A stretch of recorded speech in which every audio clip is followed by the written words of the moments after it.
Nagluto nga pala ako ng ginataang papaya at nagprito na nga rin pala ako ng tilapia para may partner naman yung gulay ko para nang sa ganon ay may forever silang dalawa. Huy!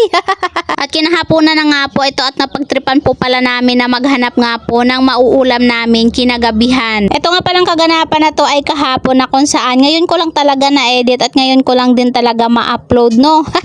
Hindi ko na rin pala naipakita sa inyo ang buong kaganapan sa pag-aasikaso ko nitong ulam dahil sa naasikaso na nga pala ito ng partner ko at hindi nga po pala na videohan. At dahil tapos na nga sa pag-aasikaso yung isda tsaka gulay namin ito at nagsaing na lang po pala ako bago ko nga lutuin yung ulam dahil medyo maaga-aga pa naman. Nang naisalang ko na pala yung sinaing ko ito at nagsimula na nga po pala ako magluto ng ulam namin ngayon at ito nga po yung uunahin ko kung saan magpiprito nga po pala ako nitong tilapia. Habang nakasala nga pala ang pritong tilapia ito at pinigaan ko na rin pala itong nyog na kung saan ito nga po pala yung gagamitin ko sa ginataang gulay namin na papaya. Naluto na rin pala ang unang salang kong prinitong tilapia ito at hihimayin ko nga pala ito dahil ito yung gagawin kong pansahog sa ginataang gulay namin. Para hindi na makabili ulit ng pansahog ito at naisipan ko nga pala na itong pritong tilapia na lang yung ilagay ko para naman kahit papaano makatipid-tipid.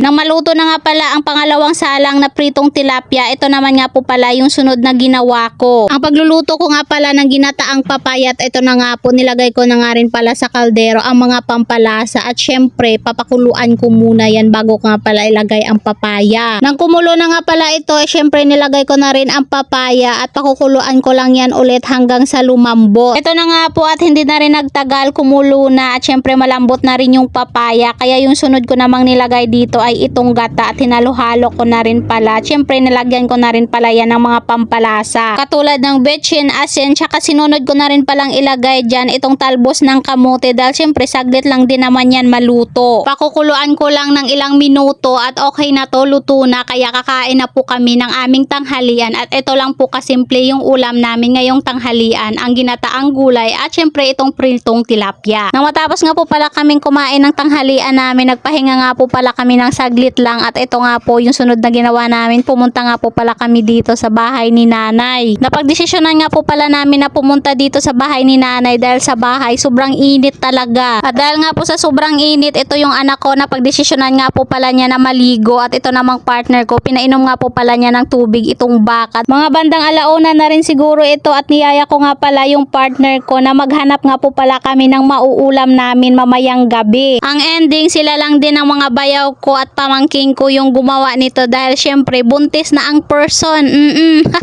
Syempre kung hindi ako buntis, abay sasali din ako dyan. Hindi ako magpapatalo, no? Buti na lang talaga at sumunod itong dalawang bayaw ko para tulungan nga po itong partner ko tsaka isang pamangking ko dahil medyo may kalakihan din itong kailangan nilang kunan ng tubig. Dumating na rin pala ang BFF ng partner ko tsaka isa pa na tumulong nga pala dito. Hindi ko alam kung anong tawag sa pamamaraan ng ginagawa nila pero ang tawag nito dito sa Aklan ay gapanaga na kung saan ang gamit po nila ay balde at kukunan nila ng tubig yung area na pagkukunan nila ng isda. Pwede naman gumamit ng water pump kaso nga lang wala kami kaya ito at balde yung ginamit namin at minano-mano nga lang. Mahaba-habang oras nga pala yung ginugol nila sa pagtanggal ng tubig dyan dahil nga po medyo may kalakihan po itong pagtatanggalan nila ng tubig. At mga bandang alauna siguro sila nag-umpisa sa pagtanggal ng tubig at ito nga po at mga bandang alas 4 din medyo kumonti na lang din yung tubig. Ito na rin pala yung time na sunod-sunod nga po silang nakahuli na ng isda. Haron yun! Bukod na gali. Katun.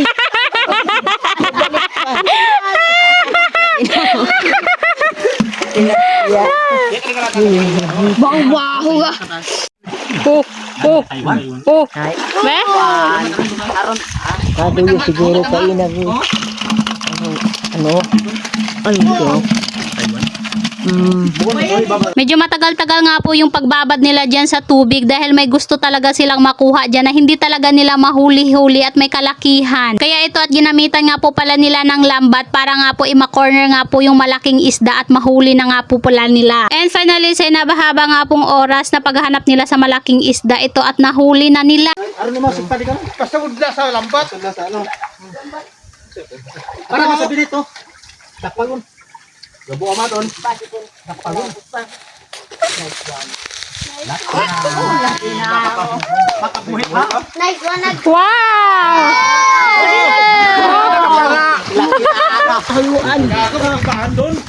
Wow, baho nga. May karpa pa. Doon yung kinyo to kay na. Doon na hining babudlay dakpo no ay. Oh.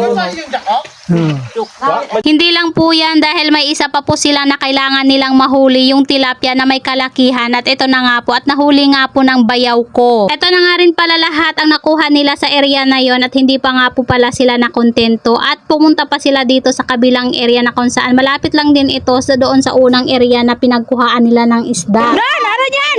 Dan!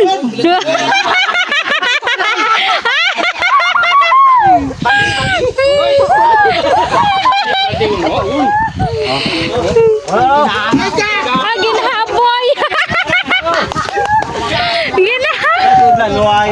Ayun na nga, ingay-ingay nga po pala namin dahil sobrang saya nga po sa paghuhuli nitong isda. And fast forward, ito na nga po lahat-lahat yung nahuli namin at uuwi na po pala kami. Medyo may karamihan din itong nakuha nila at hindi lang pang ulam ito kundi pang pulutan pa. Ito talaga ang ikinaganda dito sa probinsya dahil kung masipag ka, abay laging libre ang ulam. So paano ba yan? Hanggang dito na lang ang video ko. Thank you for watching. Bye!